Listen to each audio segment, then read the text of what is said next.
I think it's a pretty interesting set of four. I think what I'd like to do is maybe have some of you guys comment on it. Vinay, I'm going to start with you. Security is clearly, security and compliance are big ones. So your company has made a move, pretty significant move to the cloud. How do you view that from a security point of view? Do you see yourself as more exposed, and so going to the cloud entails just increasing your appetite for risk? Or is there a way to harmonize wanting to go to the cloud and yet increasing or maintaining the level of information security you have? Sure. I have a one-sentence answer for you. Uh-oh. Take the lawyers out to lunch. Take the lawyers to lunch. But on a serious note, though, just kind of expanding on the kind of the legislative challenges. I think when I'm speaking about myself in IT, look at a problem, look at it from a technology perspective. And I think one of the big lessons that we learned as we were building out in different markets is that you have to be, as Ray was mentioning, you have to be in lockstep with business. Mm-hmm. You have to understand the specific needs of that region as well as the requirements. And that was one big business kind of learning for us. From a security perspective, I think there's this notion that once you go to cloud, security is someone else's problem. And I think it's the other way.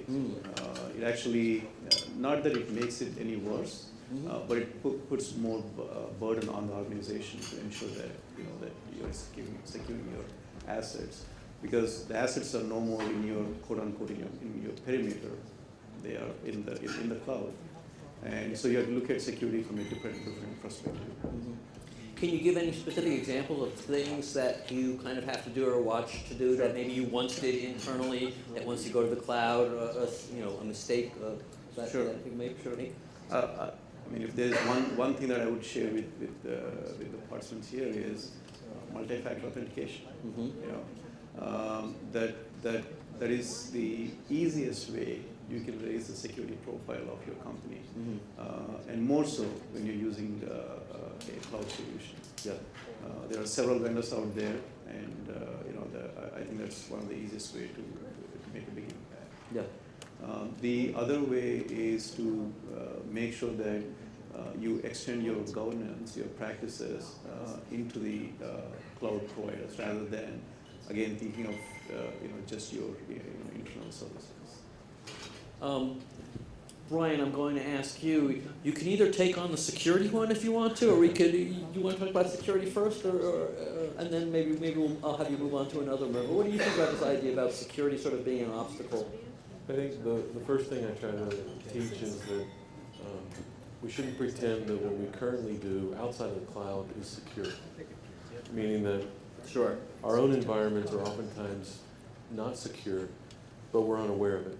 Right. And so when we talk about going to a cloud provider and using a cloud provider, it's very easy to point that the security is going to be a real issue there, and it is. Mm-hmm. But it's already currently an issue. Mm-hmm. And depending on that organization's maturity and how they approach security as to how exposed they already are, and maybe they're just unaware.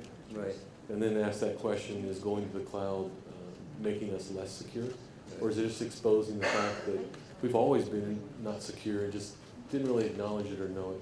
Right, and we had talked earlier about sort of publishing keys and that becoming more of a not so much of a problem when you do it internally, even though it's not a secure practice, but when you do it in the cloud, it can be extremely dangerous. Yeah, and another angle is inside the cloud, because they're consolidating the cost across so many customers, they're able to invest in security at levels that some companies can't. Yep. So some of these security capabilities could be argued are even stronger or more capable in the cloud. Yep. But it also depends on the maturity of that company.